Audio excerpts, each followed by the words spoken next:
My parents got divorced when I was 7, and my mom went back to college to get her degree, and my sisters were older, so I got babysat by nuns. I went to like a convent, I guess, but it looked like a Victorian house or something where nuns were, and they had daycare.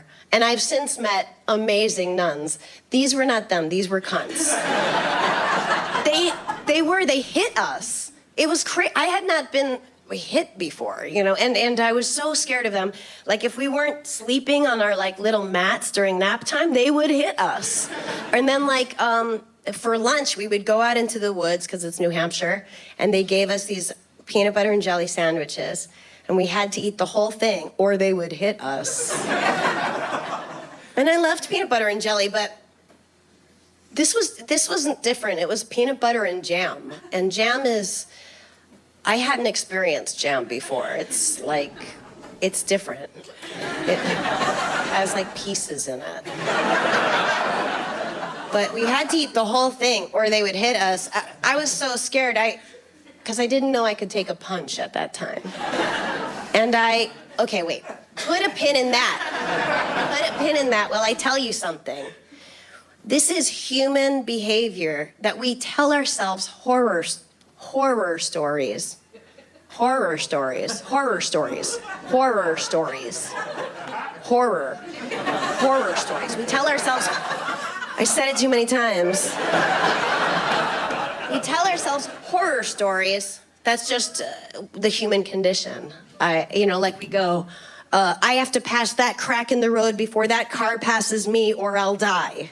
That wasn't just you, that's everybody. Everybody does that. My therapist says it's how we deal with mortality. So I was eating this peanut butter and jam sandwich, and I was telling myself horror stories. And the horror story was, this jam is the nuns' period blood.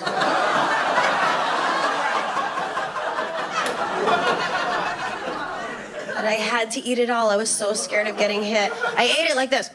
And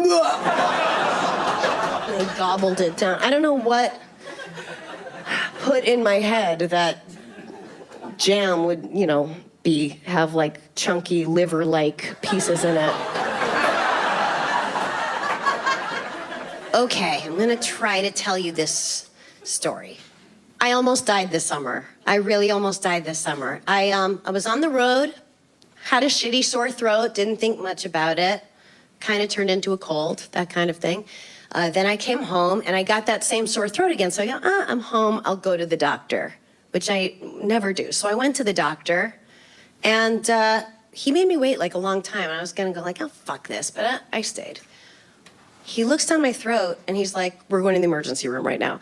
I had an abscess at the top of my windpipe, which is where your breathing comes from. So this abscess was either gonna grow another millimeter and stop my breathing and I would die, or it was gonna explode and it's filled with poison and that would kill me. Don't be scared, it's really rare. It's not gonna happen to you, unless it does, I guess. But, so I had to go to the hospital, and then they put me under like a general anesthesia, some sort of drug, just to chill me out before surgery. And like, unbeknownst to me, they're telling my friend Amy and my boyfriend Michael, they're like, this is a very dangerous surgery. She might not make it, it's very risky, blah, blah, blah. Meanwhile, I feel fine, and I'm just like, I'm not high enough. I was complaining that I wasn't high enough, and I can tell you exactly what happened because Amy had the utter distaste to record this whole thing. So, you just see me going like, I'm not high enough, and then they're like, you're okay, and then I proved to them that I wasn't high enough by explaining Brexit. And it was very nuanced, and I had opinions, and it was like really perfect. Like, you can hear the anesthesiologist go like, wow, she's right on. And then you see me like getting wheeled out, and then Michael and Amy couldn't come with me like past the operating room doors or whatever, so I like as I'm leaving, I said to Michael, which is something we like to do, like if the elevator doors are closing or something, like, I want to see other people. And then the last thing you see on the video is me looking at her into her phone and going like, play this in slow motion on my death reel. So,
so then I had this surgery and I lived. And, but it was a rough week because I have very low blood pressure, I guess. And so they couldn't put me to sleep for it. And so I had to have, once the surgery was done, they put a breathing tube down my throat. And then because it's human nature, if you're awake, to pull something that's in your throat out, they had to tie my hands down. So every time I would wake up, I would go to pull this thing out of my throat, and then I would see that my hands were tied down. And then I just thought what anyone would think in that situation, which is I've been captured by ISIS. And it was so scary. And then like a sister would have to come to my side and be like, sweetie, you're okay. You just had surgery. They have to have your hand, and then I would understand. And then I would fall asleep. And like a minute later, I would wake up and the whole thing would happen again. And it was really scary. It was a nightmare. I don't remember, like I was awake, but I don't remember anything. And there were a few funny stories, like, I would be really itchy. The medicine that was in me was so itchy, but my hands were tied down, and my sisters would fight with the nurses to just let one hand free so I could scratch. So they finally did, and it was like I had an itch, like just vagina adjacent, and it was like so much relief.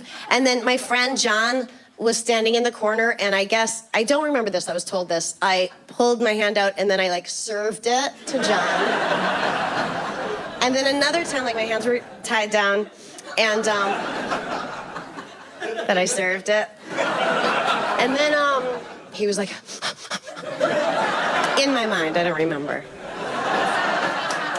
Oh, another time, I was told a nurse was in the room, and I somehow, like, even though I had no mouth or hands, but I like made it clear to her, like it was an emergency, I had to tell her something, and they had given me like paper and a pencil. And I'm writing, and it's like so important. And I finally finish, and then I show it to her, and she looks, and it just says, "Do you live with your mother?" with a picture of a dick.